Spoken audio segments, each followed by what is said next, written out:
Hello guys, আপনাদেরকে স্বাগতম নাইমের রাজত্ব ইউটিউব চ্যানেলে। নাইমের রাজত্ব ইউটিউব চ্যানেলে এই যে একটি পটুলাকা গাছ দেখছেন, এই পটুলাকা গাছটি আপনারা অনেক ভিডিওতে দেখেছেন যে কমলা কালার ফুল ফুটে যে পটুলাকাটি সেটি। তো এই পটুলাকা ফুল গাছটি এই টবটি খুব ছোটো হয়ে গেছে, কারণ এটি একটু বড় টবে দিলে বেশি ডালপালা ছাড়বে এবং ফুলও সুন্দর সুন্দর ফুল ফুটবে। তাই আজ আমি এটিকে একটি বোতল কেটে নিয়েছি এবং সেই বোতল ছিদ্র করে তার ভিতরে কিছু মাটি ভরাট করে নিয়েছি। মাটি ভরাট করে নিয়ে সেটিকে মাপ দিয়ে দেখছি পারফেক্টভাবে বসবে কিনা।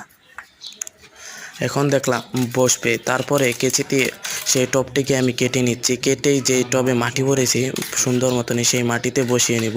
তো এটিকে আগে খাড়া অবস্থায় কাটছি, কারণ এটিকে মাটি সহ বের করব, কারণ এটিতে এখন ফুল ফুটছে। আর যদি এটি মাটি ছাড়া বের করি তাহলে ফুলটা আর ফুটবে না, গাছ মারা যাবে না, গাছ ঠিক থাকবে। এই জন্যে মাটি সহ লাগাতে চাইছি। এই জন্য এটিকে সুন্দর মতনে সাইড দিয়েও কেটে গোল করে কেটে নিচ্ছি, তাহলে এটি সুন্দর মতনে বের হবে। তো এইটিকে দেখছেন কেটে নিলাম। তো কেটে নেওয়ার পরে এখান থেকে আস্তে করে বোতলটিকে সরিয়ে নিলাম এবং সেটি নিচের যে তলায় যে বোতলটি আছে সেটি সরিয়ে এখন এটিকে সুন্দর মতনে ওই টবে বসিয়ে দিব। টবে বসানো শেষ। এখন দেখছি না একটু মাটি নিচ থেকে কমাতে হবে, কারণ ওই টবে মাটি বেশি ভরে নিয়েছি। তো মাটি নিচ থেকে কিছু কমিয়ে সেই মাটিটিগুলোকে আবার গুঁড়ো গুঁড়ো করে নিচ্ছি।